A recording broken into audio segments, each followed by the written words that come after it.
Trading in the zone के छठे अध्याय बाजार की धारणा में आपका स्वागत है। ज़्यादातर मामलों में किसी भी तरह के ट्रेडिंग परिस्थितियों में आम ट्रेडर का जोखिम बोध उसके सबसे निकट 2 या 3 सौदों का परिणाम होता है। वहीं दूसरी ओर अच्छे ट्रेडर्स पर उनके पिछले या बीते कुछ सौदों के परिणामों को कोई प्रभाव नकारात्मक हो या सकारात्मक नहीं होता, तो किसी भी तरह के ट्रेडिंग हालातों में उनके जोखिम के बोध पर व्यक्तिगत या मनोवैज्ञानिक वेरिएबल्स का कोई प्रभाव नहीं होता। यहाँ हम एक बड़ा मनोवैज्ञानिक अंतराल हैं जिससे संभवतः आपको भरोसा हो जाएगा कि अच्छे ट्रेडर्स के दिमाग में ऐसे अंतर्निहित डिजाइन गुणवत्ता होती है कि वे इस कमी को पूरा कर देते हैं। लेकिन मैं आपको विश्वास दिलाता हूँ कि ऐसा नहीं है। मैंने बीते 18 वर्षों में जितने भी ट्रेडर्स के साथ काम किया है, उन्हें मौजूदा क्षण के अवसरों प्रवाहों का उचित ध्यान रखते हुए अपने मन को प्रशिक्षित किया है। यही एक सार्वभौमिक समस्या है और इसमें हमारा मन किस तरह बना है और हमारी आम सामाजिक परिवेश अर्थात यह ट्रेडिंग समस्या व्यक्ति विनिर्दिष्ट नहीं होती कैसे हुई है, इन दोनों से संबंधित है। 2 कारक आत्मसम्मान से संबंधित है जो आपकी सतत सफलता में बाधक बनते हैं। लेकिन हम अब यहाँ जिस पर चर्चा करने वाले हैं वह आपकी बतौर ट्रेडर सफल होने में सबसे अहम और बुनियादी बाधक है। यदि ट्रेडिंग की प्रकृति में कोई रहस्य जैसी चीज़ है तो वह व्यक्ति की अपनी मूल क्षमता है कि वे बिना भय या अति आत्मविश्वास के ट्रेड करें, बाजार के प्रस्तावों को अपने नज़रिए से समझे, मौजूदा क्षण के अवसर प्रवाहों पर पूरी तरह से केंद्रित रहे तथा अन्यथा ही जोन में प्रवेश कर जाए। इससे आपको अनिश्चित परिणाम पर अपने पक्ष में बढ़त सहित लगभग अधिक ठोस धारणा मिल जाएगी। अच्छे ट्रेडर्स इस हद तक विकसित हो जाते हैं जहां उन्हें लेस मात्र संदेह या आंतरिक संघर्ष के बिना पूरा भरोसा होता है कि कुछ भी हो सकता है। उन्हें कुछ भी होने या बस संदेह नहीं होता, या वे इस विचार को केवल मुंह से नहीं बोलते। उनकी अनिश्चितता की धारणा इतनी शक्तिशाली होती है कि वे उनके मन को इस क्षण की स्थिति और सबसे निकट ट्रेड परिणामों के साथ संयोजन से रोक देती है। इस संयोजन से को रोक करके वे बाजार के प्रति अपनी अवास्तविक और दुराग्रही उम्मीदों तथा बाजार अपने को किस तरह व्यक्त करेगा, इनसे अपने को मन को मुक्त रख पाते हैं। वे ऐसी अवास्तविक उम्मीदें उत्पन्न नहीं करते जिनके अवसर भावनात्मक या वित्तीय कष्टकारी परिणाम मिलते हैं। उन्होंने बाजार द्वारा किसी भी क्षण दिए गए किसी अवसर के लिए अपने को उपलब्ध रखा होता है।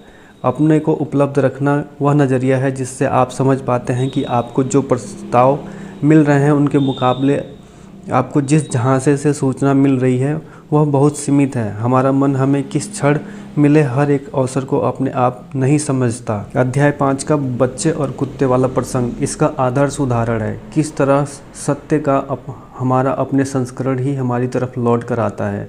ट्रेडिंग में इस तरह का बोध अध्वंत अक्सर होता रहता है। हम बाजार के उस संभावनाओं को समझ नहीं पाते हैं जब वो हमारी पोजीशन की विपरीत दिशा में बढ़ रहा हो। उदाहरण के लिए, हम गलत होने के भय के साथ काम कर रहे हों, अपनी गलती स्वीकार करने का भय हम तक ऐसी अनर्गल सूचनाएं पहुंचाने लगता है जो बताती है कि हम सही हैं। यह तब भी होता है जब ऐसी पर्याप्त सूचनाएं हों जो इस तथ्य के संकेत करें कि बाजार में हमारी पोजीशन के खिलाफ ट्रेड स्थापित हो चुका है।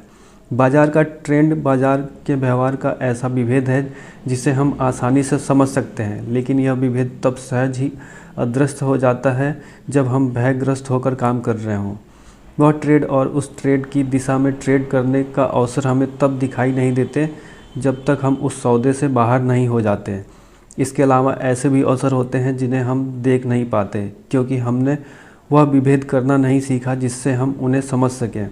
अध्याय 5 में आपके देखे पहले प्राइस चार्ट पर हुई हमारी चर्चा को याद कीजिए।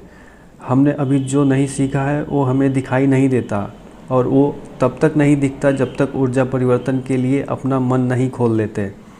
आप जिस बोध द्वारा अवसर पाते हैं उससे ज्ञात और अज्ञात दोनों पर भी विचार होता है। उदाहरण के लिए, आपने ऐसा मानसिक ढांचा बनाया है जिससे आपके बाजार के कुछ वेरिएबल्स को जगह दी है जो खरीदने या बेचने के अवसर मौजूद होने के संकेत देते हैं।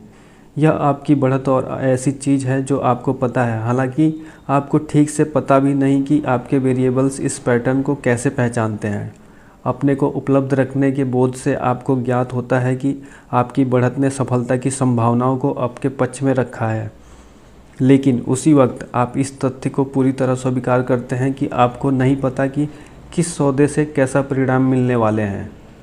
अपने को उपलब्ध रखकर आप अपने को आगे होने वाली चीज़ के प्रति पूरी सतर्कता से खुला रखते हैं, बजाय इसके कि आपको पहले से पता है कि स्वचालित मानसिक प्रक्रिया की राय सुगम बनाए। इस नज़रिए को अपनाने से आपका मन उन आंतरिक प्रतिरोधों से मुक्त रहता है जो आपको बाजार के उसके नज़रिए, उसके सत्य द्वारा उपलब्ध अवसरों को समझने से दूर रखते हैं। आपका मन ऊर्जा परिवर्तन के लिए खुला होता है। आप न केवल बाजार के बारे में कुछ ऐसा सीखेंगे जो आपको पहले से नहीं पता था, बल्कि आप ऐसी मन स्थिति का निर्माण करेंगे जो कि जोन में प्रवेश करने के सर्वथा अनुकूल है। जोन में होने का मूल अर्थ है कि आपके मन में व बाजार के बीच सामंजस्य है। इसके परिणाम स्वरूप आपको भान होता है कि बाजार क्या करने वाला है। यह ऐसा है जैसे आपकी वह बाजार में शामिल सब लोगों की सामूहिक चेतना अलग नहीं है। जोन ऐसी मानसिक स्थिति है जहां आप सामूहिक मन का केवल अध्ययन नहीं कर रहे हैं, बल्कि इसके साथ आपका पूरा तालमेल भी है। यदि आपको यह अजीब लगता हो तो आप अपने आप से पूछें कि पंछियों का झुंड या मछलियों का समूह अचानक अपनी दिशा कैसे बदल लेता है। उन सबका एक दूसरे के साथ कोई ना कोई संपर्क तो होगा। यदि लोगों के बीच भी ऐसा संपर्क बन जाए तो ऐसा वक्त भी आएगा जब हम जिन लोगों के संपर्क में हैं उनसे मिली सूचनाएं हमारी चेतना का हिस्सा बन जाती है। जो ट्रेडर बाजार की सामूहिक चेतना के साथ एकात्म का अनुभव करते हैं वे बाजार की अगली चाल का उसी तरह अंदाज लगा लेते हैं जैसे पंछियों के झुंड में बीच की पंछी या मछलियों के समूह में बीच वाली मछली से सबके दिशा बदलते ही ठीक उसी वक्त मुड़ जाती है। हालांकि आपके व बाजार के बीच जादुई तालमेल बनाने वाली मानसिक स्थितियाँ बनाना आसान नहीं है। इसे काबू करने में दो मानसिक बाधाएं हैं। पहली, इस अध्याय का केंद्र बिंदु अपने मन को तत्क्षण अवसर प्रवाह पर केंद्रित रखना। इस तालमेल को अनुभव करने के लिए आपका दिमाग इस नज़रिए से बाजार की वास्तविकताओं के प्रति खुला रहना चाहिए। दूसरी बाधा हमारे दिमाग में दोनों गोलार्ध के बीच बटे काम है। हमारे दिमाग का बायां हिस्सा हमारे पहले से प्राप्त ज्ञान पर आधारित तार्किक विशेष होता है। दायां हिस्सा रचनात्मक कार्यों का विशेषज्ञ है। इससे हमारी प्रेरणा या अंतःप्रेरणा या अंतर्ज्ञान या भिन्न भावना को जागृत करने की क्षमता होती है जिन्हें तार्किक स्तर पर नहीं समझा सकते। इसे इसलिए नहीं समझाया जा सकता क्योंकि यदि सूचना सचमुच रचनात्मक प्रकृति की है तो यह कुछ ऐसा होगा जिससे तार्किकता के स्तर पर नहीं जाना जा सकता। सच्ची रचनात्मक वस्तुतः ऐसी चीज़ों के सामने लाई जाती हैं जो पहले से मौजूद नहीं थीं। विचार के इन दो प्रारूपों में टकराव अंतर्गिनत है जिनमें तार्किक उचित हिस्सा लगभग हमेशा जीतता है। जब तक कि हम कुछ निश्चित कदम उठाकर अपने मन को रचनात्मक सूचनाएं स्वीकार करने व इन पर विश्वास करने के लिए प्रशिक्षित न कर दें। इस प्रशिक्षण के बिना हमारे लिए अपनी अंतर्ज्ञान, अपने अंतः प्रेरित आवेगों, प्रेरणा या भिन्न भावना के अनुसार कदम उठाना बेहद मुश्किल होता है। किसी भी चीज़ पर कदम उठाने के लिए उस मंशा पर आस्था और स्पष्टता होनी जरूरी है। इससे हमारा मन और इंद्रियों तत्कालिक उद्देश्य पर केंद्रित रहते हैं। यदि हमारी कार्रवाई रचनात्मक प्रकृति की हो तो हमारा तार्किक मन इस स्रोत पर भरोसे के लिए पर्याप्त प्रशिक्षण नहीं हो तो इस सूचना पर कार्रवाई की प्रक्रिया में किसी बिंदु पर हमारे तार्किक दिमाग के कारण हमारी चेतना में प्रतिकूल द्वंद्वात्मक विचार के बाढ़ आ जाएगी। निश्चित ही यह सभी विचार सही व स्वीकार्य प्रकृति के होंगे क्योंकि यह जहाँ से निकल रहे हैं उसे हम तार्किक स्तर पर पहले से जानते हैं, लेकिन इनमें हमें जोन या मन की किसी भी अन्य रचनात्मक अवस्था से बाहर निकल लेने का प्रभाव होता है। जीवन में संभावनाओं, अंतर्ज्ञान, अंतर्बोध व धारणा प्रेरक विचारों द्वारा पहचान लेना और फिर भी उपायों के कारण इन संभावनाओं का लाभ न लेने से ज़्यादा निराशाजनक और कुछ नहीं हुआ। मुझे पता है कि मैंने अभी भी जो कहा है उसे व्यवहारिक स्तर पर लागू करना यथार्थवादी है, तो मैं अब आपको कदम कदम से दूर वहाँ ले जाऊँगा जिसका अर्थ तत्क्षण अवसर प्रवाह पर पूरी तरह से केंद्रित होना है। मेरा उद्देश्य यह है कि जब तक आप इस ऑडियो बुक व अध्याय 7 को पढ़ना समाप्त करें तो आपको पूरी तरह से स्पष्ट हो जाना चाहिए कि बतौर ट्रेडर आपको चरम सफलता तक हासिल नहीं हो सकती जब तक अनिश्चितता को लेकर दृढ़ अभिलचित व धारणा विकसित नहीं कर लेते। अपने मन व बाजार के बीच तालमेल की तरफ जाते इस मार्ग पर पहला कदम ट्रेडिंग संबंधी मनोवैज्ञानिक को पूरी तरह समझना और स्वीकार करना है। यही वो कदम है जहाँ से ट्रेडिंग से संबंधित बहुत सी हताशा, निराशा और सहजमयता आरंभ होती है। ट्रेड करने का फैसला लेने वाले ऐसे बहुत कम लोग हैं जो ट्रेडर होने के अर्थ पर विचार करने में समय देते हैं या प्रयास करते हैं। ट्रेडिंग में उतरने वाले ज़्यादातर लोग यही सोचते हैं कि ट्रेडर होने का मतलब अच्छा बाजार विश्लेषक होना है। जैसा कि मैंने पहले बताया, यह सच भी हो सकता है। अच्छे बाजार विश्लेषक निश्चित ही हमारी सफलता में सहायक की भूमिका निभा सकते हैं, लेकिन वह इतने ध्यान या महत्व के हकदार नहीं जितना ज़्यादातर ट्रेडर भ्रमवश मान लेते हैं। बाजार के व्यवहार पैटर्न में सहज ही नियम विपरीत होना जाना इसका सबसे विशिष्ट मनोवैज्ञानिक लक्षण है। यह इस मनोवैज्ञानिक लक्षण की प्रकृति है कि बाजार परिवेश में प्रभावी रूप से काम करने के लिए हमें अपनी आवश्यकताओं को कितना सीमित रखना चाहिए। विशिष्ट गुण, विशेषताओं और लक्षणों वाले परिवेश में काम करने के लिए हमें चीज़ें करने से अपनी आम तरीकों के अनुकूल या सोचने के आम तरीकों में बदलाव लाना होगा। उदाहरण के लिए, यदि आप किसी उद्देश्य से किसी लक्ष्य को पाने के लिए विदेश की यात्रा पर जा रहे हैं, तो आपको सबसे पहले वहाँ की स्थानीय परंपराओं और रीति रिवाजों से परिचित होना होगा। ऐसा करके आप वह विभिन्न तरीके सीख सकेंगे जिससे आप उस परिवेश में ज़्यादा सफलतापूर्वक काम कर सकेंगे। ट्रेडर्स इस तरह तथ्य की लगातार अनदेखी करते हैं कि सतत सफल ट्रेडर बनने के लिए उन्हें कुछ अपनाना भी होगा। इसके दो कारण हैं। पहला, आपको सौदे को सफल बनाने के लिए किसी कौशल की आवश्यकता नहीं है। ज़्यादातर ट्रेडर्स को यह बात वर्षों तक कष्ट और पीड़ा सहने के बाद पता चलती है और अंत में वे स्वीकार करते हैं कि प्रासंगिक सफल सौदे को चुनने की क्षमता के अलावा और कुछ भी नहीं चाहिए होता है। दूसरा कारण यह है कि आपको ट्रेड करने के लिए कहीं जाने की ज़रूरत नहीं, आपके पास बस फ़ोन होना चाहिए। बल्कि आपको सुबह बिस्तर से निकलने की भी ज़रूरत नहीं है। बल्कि जो ट्रेडर्स आमतौर पर ऑफिस से ट्रेडिंग करते भी हैं, उनके लिए ट्रेड करने के लिए ऑफिस जाना ज़रूरी नहीं होता, क्योंकि हम बाज़ार तक उस निजी परिवेश से भी पहुंच बनाकर संवाद कर सकते हैं जिससे हमारा अंतरंग परिचय है। ऐसा लगता है कि जैसे ट्रेडिंग के लिए हमें अपनी सोच को किसी विशेष रूप देने की ज़रूरत नहीं है या आवश्यकता नहीं है। आप ट्रेडिंग की प्रकृति से संबंधित ऐसे कुछ बुनियादी सत्य मनोवैज्ञानिक विशेषताओं से पहले ही परिचित होंगे, लेकिन जागरूकता होना या कुछ सिद्धांतों, अंतर्बोध या अवधारणाओं को समझने के लिए किसी स्वीकार्यता या आस्था की ज़रूरत नहीं होती। जब किसी चीज़ को वास्तव में स्वीकार कर लिया जाए तो उसका हमारे मानसिक परिवेश के किसी और घटक से टकराव नहीं होता। जब हमें किसी चीज़ पर भरोसा होगा तब वो आस्था हमारे लिए बिना किसी संघर्ष या अतिरिक्त प्रयास के स्वाभाविक क्रिया की तरह काम करेगी। हमारे मानसिक परिवेश का किसी भी दूसरे घटक से जितना संघर्ष होगा, इसमें स्वीकार्यता भी उतनी ही कम होगी। इसलिए यह समझना मुश्किल नहीं कि बतौर ट्रेडर इतने कम लोग ही क्यों सफल होते हैं। उन्होंने बस वह अनिवार्य मानसिक कवायद नहीं की होती है जो हमारी अब तक किसी सीखी या मानी गई चीज़ों के बीच मौजूद संघर्ष को संतुलित करती है, और किसी तरह से यह सीख सफल ट्रेडिंग के विभिन्न सिद्धांतों को लागू करने में प्रतिरोध या स्रोत बनकर विरोधाभासी कार्य करती है। मन की ट्रेडिंग करने के लिए आवश्यक आदर्श मुक्त प्रवाही स्थिति बनाने और इसका लाभ लेने के लिए इन टकरावों को पूरी तरह समाधान होना जरूरी है। बाजार की सबसे बुनियादी विशेषता। बाजार किसी भी समय लगभग कुछ भी कर सकता है, यह जग जाहिर है, विशेष रूप से बाजार का अनुभव रखने वाले व्यक्ति के लिए जिसने बाजार में अनियमित और अस्थिर भाव परिवर्तन दर्शाता अनुभव किया है। समस्या यह है कि हम सब इस लक्षण को सहज में लेते हैं, इस तरह की यह हमारी सबसे बुनियादी ट्रेडिंग त्रुटियों को बार बार करने का कारण बनता है। तथ्य यह है कि यदि ट्रेडर वाकई मानते होते कि किसी भी वक्त कुछ भी हो सकता है, तब निश्चित ही विफलताएं कम और सतत सफलताएं अधिक होती। हमें कैसे पता लगे कि लगभग कुछ भी हो सकता है? यह जानना आसान है। हमें बस बाजार के घटकों को अलग अलग करके देखना होगा कि वो किस तरह काम करते हैं। किसी भी बाजार का सबसे बुनियादी घटक उसके ट्रेडर हैं। एकल ट्रेडर के कार्य भाव को बल देते हैं, जिससे उसका भाव या तो बढ़ता है या कम होता है।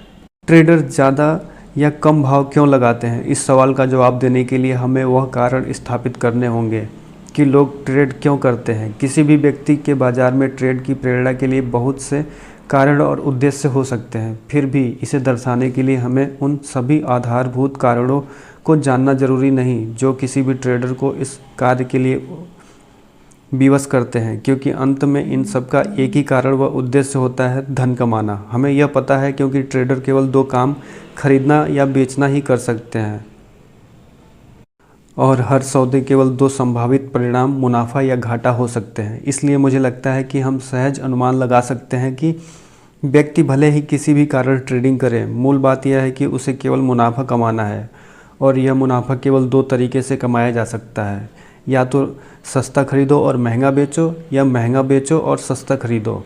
यदि हम मानते हैं कि सभी लोग पैसे कमाना चाहते हैं तो ट्रेडर के अगले उच्चतम स्तर पर भाव लगाने का केवल एक ही कारण हो सकता है, क्योंकि उसे लगता है कि उसने जो कुछ भी खरीदा है वो उसे भविष्य में कभी महंगे भाव पर बेच सकेगा। यही चीज़ उस ट्रेडर के लिए भी सही है जो पिछले भाव बाजार के न्यूनतम से कम भाव पर बेचना चाहता है। वो ऐसा इसलिए करता है क्योंकि उसे लगता है कि वो जिसे कम भाव पर जिसे बेच रहा है उसे भविष्य में कभी भी खरीदा जा सकता है।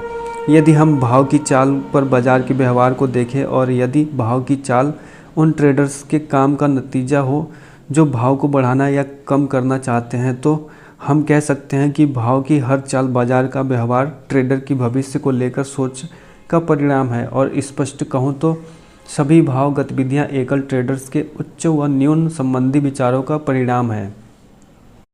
बाजार का आधारभूत गति की व्यवहार अत्यंत सरल है। बाजार में केवल तीन प्रमुख बल हैं: ट्रेडर्स जो मानते हैं कि भाव गिरेगा, ट्रेडर्स जिनका मानना है भाव चढ़ेगा, और ट्रेडर्स जो भाव बढ़ने या गिरने को लेकर अपना मन बनाने के लिए अभी देख रहे हैं और इंतजार कर रहे हैं।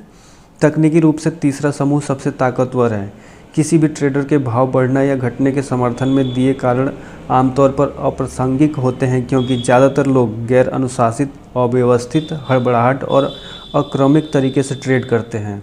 तो उनके कारणों द्वारा ज़रूरी नहीं जो चल रहा है उसके बारे में बेहतर मदद मिल सके, लेकिन क्या चल रहा है इसे जानना कठिन भी नहीं है। यदि आप यह याद रखें कि भाव की हर एक चाल या गतिहीनता दो प्रमुख बलों, भाव बढ़ने पर यकीन रखने वाले ट्रेडर और भाव गिरने में यकीन रखने वाले ट्रेडर के बीच तुलनात्मक संतुलन या असंतुलन का काम है। यदि दोनों समूहों में संतुलन होगा तो भाव स्थिर रहेंगे, क्योंकि दोनों पक्ष एक दूसरे की गतिविधि शक्ति को सोख लेंगे। यदि असंतुलन हो तो भाव दोनों में से ज़्यादा बड़ी ताकत की तरफ झुक जाएंगे, या जिन ट्रेडर्स की भाव के उनकी दिशा में आने की धारणा इन दोनों से जिसकी ताकत अधिक होगी उस तरफ झुक जाएंगे, बड़ी ताकत की तरफ, या जिन की भाव के उनकी दिशा में आने की धारणा मजबूत होगी उनकी दिशा में झुक जाएंगे। अब मैं आपसे पूछता हूं कि किसी भी वक्त कुछ भी होने से कौन रोक सकता है, सिवाय उसके जो भाव की चाल पर एक्सचेंजेस ने सीमा लगाई हो। किसी भी शेयर के भाव को ऊंचा या नीचा होने से कोई नहीं रोक सकता। जैसा कि दुनिया भर के कुछ ट्रेडर्स मानते हैं, यह शायद तब हो सकता है यदि ट्रेडर्स इस यकीन के अनुसार काम करने के इच्छुक हों। तो बाजार के व्यवहार की रेंज को केवल तभी सीमित किया जा सकता है जब बाजार में मौजूद ज़्यादातर भागीदारों की उच्च व न्यून की धारणा पर पूरा यकीन हो। मुझे लगता है कि इसके निहितार्थ स्वयं स्पष्ट है। किसी भी बाजार में किसी भी वक्त कई तरह की धारणाएं मौजूद रहती हैं, जिस कारण लगभग कुछ भी हो सकता है। जब हम बाजार को इस नज़रिए से देखते हैं तो यह सहज ही दिख जाता है कि बाजार में भविष्य को लेकर अपनी धारणा व्यक्त करने का इच्छुक हर संभावित ट्रेडर बाजार के वेरिएबल्स बन जाता है। अधिक व्यक्तिगत स्तर पर इसका मतलब हुआ कि दुनिया भर में कहीं से भी बस एक और ट्रेडर आपको सौदे की सकारात्मक संभावनाओं को खारिज कर सकता है। इसे दूसरी तरह समझते हैं कि केवल एक ट्रेडर आपकी उच्च या न्यूनतम की धारणा को खारिज कर सकता है। केवल एक बार बस इतना काफ़ी है। यहाँ इस बिंदु को स्पष्ट करने के लिए एक उदाहरण देता हूँ। कुछ वर्ष पहले एक ट्रेडर मुझसे मदद मांगने आया।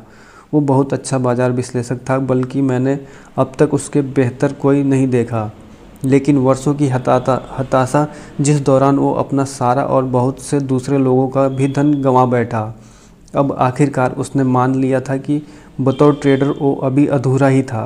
उससे कुछ देर बात करने के बाद मुझे पता चला कि बहुत सी गंभीर मनोवैज्ञानिक बाधाएं उसे सफल होने से रोक रही थीं। एक सबसे दुखदाई बाधा यह थी कि वो अत्यंत अभिमानी था और उसे लगता था कि वो सब जानता है। जिस कारण उसे उस स्तर का मानसिक लचीलापन नहीं मिल रहा था जो प्रभावी ढंग से ट्रेड करने के लिए आवश्यक है। इससे फर्क नहीं पड़ता कि वो कितना अच्छा विश्लेषक था। जब वो मेरे पास आया तो उसे धन और मदद की इतनी ज़रूरत थी कि वो कुछ भी करने को तैयार था। मैंने उसे पहला सुझाव यह दिया कि उसे एक और निवेशक का सहारा तलाशने की जगह जिसका परिणाम एक और ट्रेडिंग विफलता होता, अच्छा रहेगा कि वो कोई अच्छी नौकरी करे, कोई ऐसा काम जिसमें वो वाकई अच्छा हो। उसे अपनी समस्या से निपटने के साथ ही अच्छी आय भी होगी और किसी को बढ़िया सेवा भी मिलती रहेगी। उसने मेरी सलाह ली और शीघ्र ही उसने शिकागो की एक अच्छी बड़े ब्रोकरेज हाउस में क्लीनिंग फर्म में तकनीकी विश्लेषण की नौकरी मिल गई।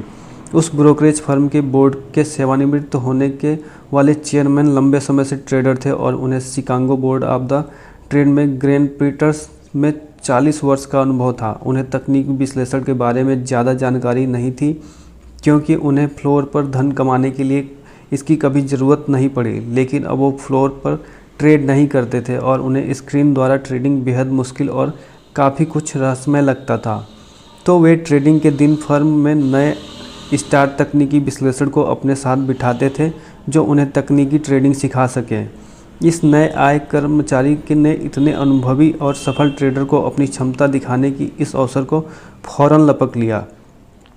विश्लेषक ने एक दिन सपोर्ट और रेजिस्टेंस की सही भविष्यवाणी की सटीक वर्णन करने के लिए पॉइंट एंड लाइन नामक तकनीकी पद्धति का इस्तेमाल किया। एक दिन जब वे दोनों एक साथ सोयाबीन बाजार को देख रहे थे तब विश्लेषक ने मुख्य सपोर्ट एंड रेजिस्टेंस पॉइंट बताया और बाजार उस दिन इन्हीं दो बिंदुओं के बीच ट्रेड करता रहा। जब तकनीकी विश्लेषक इन चेयरमैन साहब को तकनीकी विश्लेषण के बारे में बता रहा था तो उसने बड़े आत्मविश्वास और दृढ़ता के साथ कहा कि यदि बाजार इस रेजिस्टेंस के ऊपर जाएगा तो वहां रुकने के बाद फिर वापस लौटेगा और यदि बाजार सपोर्ट से नीचे गया तो वहां भी रुकने के बाद वापस लौटेगा। इसके बाद उन्होंने बताया कि यदि बाजार उनके हिसाब लगाए सपोर्ट के भाव स्तर से नीचे जाता है तो उनके गणना अनुसार यह उस दिन का न्यूनतम होगा। वे उसे देखते रहे। सोयाबीन बाजार नीचे गिरते हुए विश्लेषक के बताए सपोर्ट या उस दिन के न्यूनतम भाव पर ट्रेड करने लगा। वो जैसा ही वहां पहुंचा चेयरमैन ने विश्लेषक की तरफ देखते हुए कहा, यहीं पर बाजार रुकेगा और फिर ऊपर चढ़ेगा, है ना? विश्लेषक ने जवाब दिया, जी हाँ, यह दिन का न्यूनतम है। बकवास, चेयरमैन ने प्रतिवाद किया। देखो जरा। उन्होंने फ़ोन मिलाया और सोयाबीन का ऑर्डर संभालने वाले क्लर्क को कहा कि बाजार में 2 मिलियन सोयाबीन बुशेल बेच दो। उसके ऑर्डर देने के 30 सेकंड बाद सोयाबीन बाजार 10 सेंट बुशेल गिर गया। चेयरमैन ने मुड़कर विश्लेषक के भयभीत चेहरे को देखा और पूछा, अब तुम्हारे हिसाब से बाजार कहाँ जाकर रुकेगा? अगर मैं ऐसा कर सकता हूँ तो कोई भी कर सकता है। यहाँ बात यह है कि बतौर बाजार दर्शक हमारा नज़रिया होता है कि कुछ भी हो सकता है और एक अकेला ट्रेडर भी ऐसा कर सकता है। यह ट्रेडिंग की कठोर व शुष्क सच्चाई है। केवल सबसे अच्छे ट्रेडर ही इसे बिना आंतरिक द्वंद्व या अपना व स्वीकार कर सकते हैं। मुझे यह कैसे पता? क्योंकि केवल सबसे अच्छे ट्रेडर ही बाजार में उतरने के पूर्व सतत रूप से जोखिमों का पूर्ण निर्धारण कर सकते हैं। केवल अच्छे ट्रेडर ही बाजार के ट्रेड ना चलने वाले की बात बताने पर बिना आपत्ति या झिझक के नुकसान काट सकते हैं और केवल अच्छे ट्रेडर्स के पास ही बाजार के उनके मुताबिक दिशा में जाने पर मुनाफा कमाने के लिए एक व्यवस्थित प्रणालीगत धन प्रबंधन प्रक्रिया होती है।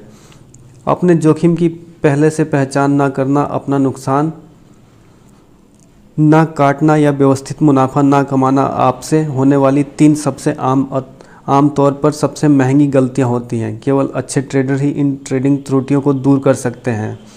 उन्होंने भी अपने करियर में किसी बिंदु पर बिना संदेह किए सीखा होगा कि कुछ भी हो सकता है और उन्हें हमेशा अज्ञात अप्रत्याशित का ध्यान रखना होगा। याद रखिए, ऐसी केवल 2 शक्तियाँ हैं जो भाव गतिविधि करवा सकें। ट्रेडर्स जिन्हें बाजार के ऊपर जाने पर यकीन है और ट्रेडर्स जिन्हें बाजार के नीचे जाने पर यकीन है। किसी भी समय हम बाजार की पिछली से वर्तमान की गति की तुलना करके देख सकते हैं कि किसका पलड़ा भारी है। यदि कोई जाना पहचाना पैटर्न दिखाई दे तो यह पैटर्न अपने को दोहरा सकता है।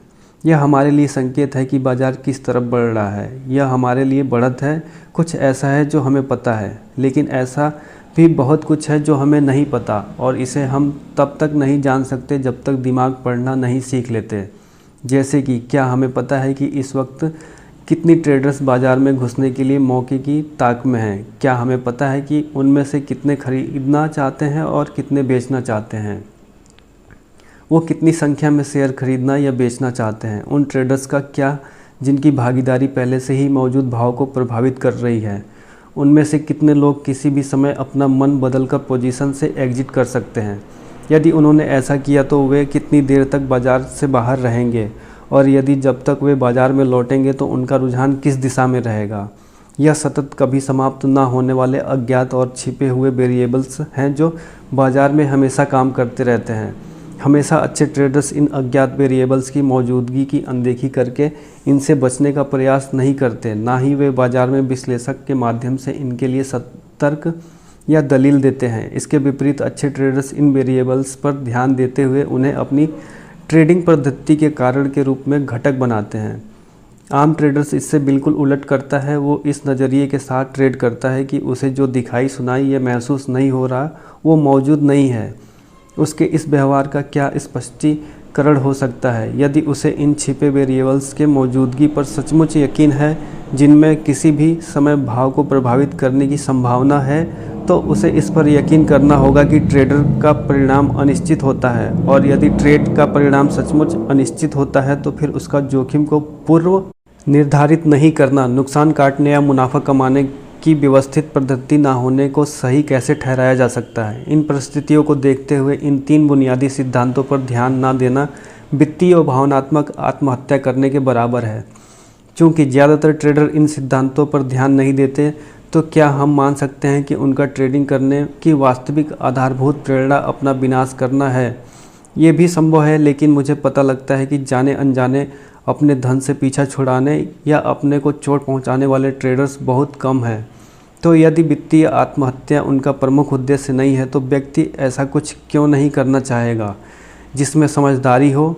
इसका जवाब आसान है। आम ट्रेडर पहले से जोखिम निर्धारण, नुकसान काटना या व्यवस्थित रूप से मुनाफा कमाने पर विचार नहीं करता, क्योंकि आम ट्रेडर्स को यह ज़रूरी नहीं लगता। उसे यह ज़रूरी लगता क्योंकि वो मानता है कि उसे पता है कि आगे क्या होने वाला है।